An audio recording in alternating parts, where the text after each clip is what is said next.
All right, now let's talk about startups in depth. This one is, of course, around electric mobility. Electric vehicles is one hot sector. If you talk about the government, if you talk about automakers, even cab aggregators, they're betting big on this new wave of technology. Everyone even calling it the future of mobility. So here's this startup that's helping the humble rickshaw make that switch to electric. Three Wheels United is the startup which provides financing options to autowalas. And they've got a keen focus on the societal impact as well. My colleague Rahul Dayama had a chance to speak to the founder, Cedric Tangdong, just to know more about the problem that they are solving. Here's a look. Thank you so much for taking up the time and joining us on ET Now. Thank you very much. The first thing, what really got you excited about the idea to look at rickshaws, e-rickshaws, and wanting to really solve for this problem? You know, everyone goes after how technology can change the end consumer. Here you're talking about auto drivers at the core of the problem you're solving. Yes. When I thought of creating a business, I thought of something that could impact the type of population I come from. The type of population I come from is where there's not a lot of money and people are not overly educated. So everything I was going to build would be for this type of population. Particularly in the case of Bangalore, I worked here from 2008 to 2012. I had interactions with auto rickshaw drivers, not very pleasant ones. So when I came back, it seemed to me like a logical problem or logical place to start, figuring out a solution or figuring out how to help auto rickshaw drivers. You know, at the core of your problem now is how can auto rickshaws make a switch to electric? Yes.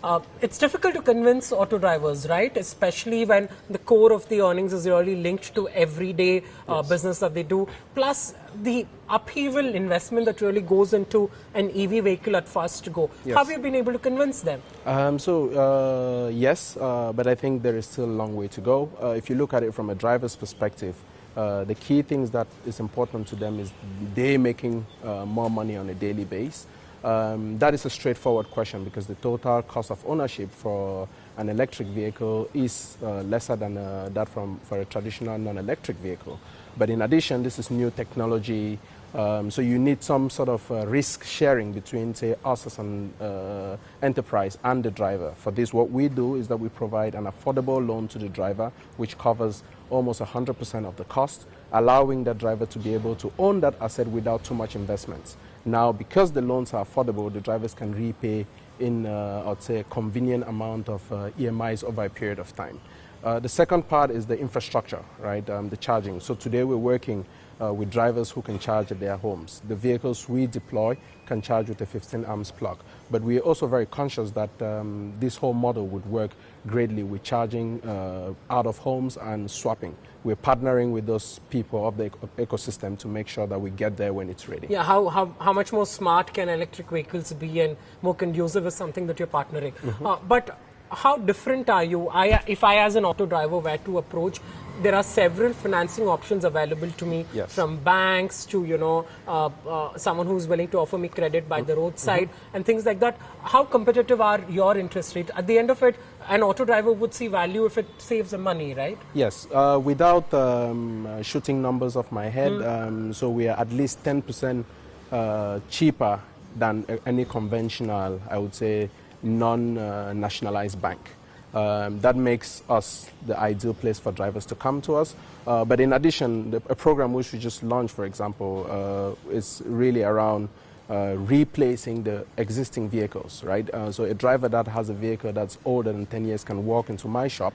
I would give in an equivalent for the cost of that vehicle, scrap that vehicle and then replace it with an electric one. So we're doing all of these things to create a conducive ecosystem for that particular driver. All right. You know, we were discussing a very interesting point that you brought up, that there are about 6 million of these rickshaws on the roads in India.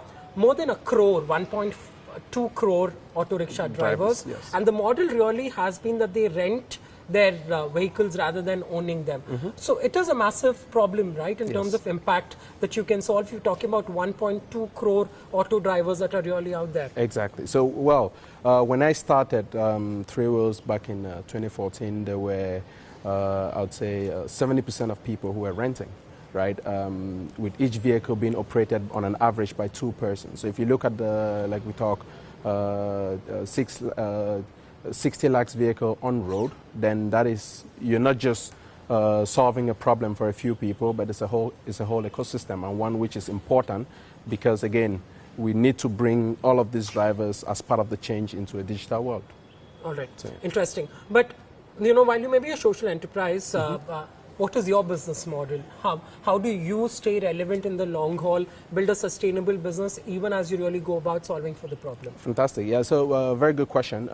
We are a for-profit business. We give out loans with interest rate. But where we differentiate ourselves is that we've built technology that combines data from the asset, data from the interactions with us, and data from, say, the interaction of these drivers on the platform, other aggregation platforms, to reduce default rate on those loans, which means I can cut down my overall operating costs and I can offer better rates and also make more money while doing that. So my business is giving out loans and recovering them, pulling a profit from the loans I give out by managing better the loans I put out on the market. All right, and of course technology is a layer that sort of helps you save costs as well. A couple of questions. How difficult has it been to really convince auto drivers to invest and come on board the idea of electric? The government is trying to sell us the idea of how electric will be the future. Automakers are realizing two-wheelers, we're seeing a spurt of auto players launch, from a new age startup like Ather to TVS and Bajaj.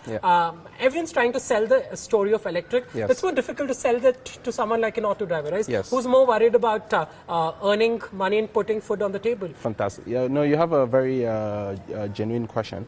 I think the way to sell the story is practically putting more vehicles on road. So even though all of this, we say the unit economics work better, we say we're creating the infrastructure, we say financiers as providing affordable loans, it comes down to putting more vehicles on the road. Drivers would have more experience, drivers would talk more to other drivers about it, and that is what we're really doing. So to us, it comes down multiplying more vehicles on the road, taking risk with these drivers so that they see us as a partner rather than just a business. And later on, we would not need to sell that story because it would sell itself. You're in the business of lending. Everyone sort of wants to get into the business of lending in one way or the other. It really comes down to pure play business in terms of what the NPA track record is. So over the years that you've been there, what is your NPA? So we have we've lost one asset out of the more than 2,500 vehicles we've financed, and we have an NPA. That's quite an enviable record, right? I think so. Yes, it is. That's what makes us different. We have an NPA of less than 0.1%, and we've maintained that over 2 loan cycles, and that is really the differentiation of what Three Wheels does versus what any other lender would do in the market. All right. As far as partnerships, you do have a partnership with Mahindra. We're seeing some of them in the backdrop behind us. Will that be an exclusive partnership, or would you be striking a lot more of this? Because end of the day, it comes down to value for money, right? Exactly. In terms of how, what's the best deal that you can get for yourself and the auto drivers involved? Yes. Well, I want to start first by thanking our partners, Mahindra, who have been working very closely with us over the years to make this dream, both for drivers and us, a reality. But when it comes down to the day, my primary focus is making sure that drivers can drive electric vehicles, whether it's Mahindra, whether it's other vehicles on the road. That is something that we have to make available for the future. So we're talking with other partners, we're engaging with them, and in the next coming months, you'll see some partnerships rolling out. Ola, Uber, and the likes have been betting on the entire business coming from the auto side of the business.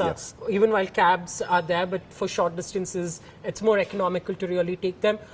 I think what are your plans on those fronts? Do you plan to partner with cab aggregators where the business potential is massive, right? Ola is talking about how electric will be a big driver for them. Exactly. So Ola and Uber, these are platforms which would provide rides and provide income to these drivers. So yes, we are exploring active partnerships, and we have already partnered with some of the aggregators to make sure that the drivers have a steady amount of income that comes in, and this would only go about to strengthen the overall proposition that we make to these drivers. So yes, we're looking forward to do more and more partnerships on that, and that would allow more drivers to be convinced about the whole EV story. All right, lastly, before I let you go, what has been the most challenging aspect about building this venture?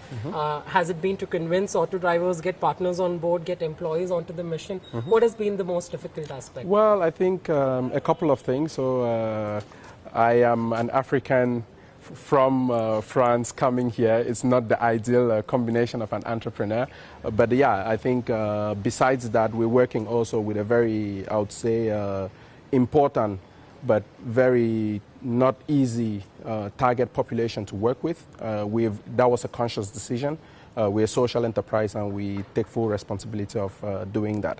But yeah, it's a combination of all of those things. But I think the days are getting better. We're now a startup that is well funded. We have big plans. We're moving very rapidly and people are joining the mission and people believe in it. You have a very ambitious target of having about 10,000 vehicles in a year, Yes. 1 lakh in the next 2-3 years. Yes. These are massive, audacious plans. Yes. How do you plan to achieve them? What's your back book calculation and strategy to Yes. get those numbers on? So we are working first, I'd say we're working with large development financial institutions who believe in this mission and have a mandate to go out and pursue it. We have just created the infrastructure, or I'd say the ecosystem, to facilitate that this happens. If you look at our track record, we have a base of about 13,000 drivers that we've engaged with in different services. So for us, reaching 10,000 is not the problem. It's getting from 10,000 to 100, and I am an entrepreneur. I believe that this is the future, and yeah, we would get there. All right, the future is electric, and electric e-rickshaws is what you've been betting big on. Thank you so much. Wonderful having you on the show. Thank you so very much. much. It's a pleasure.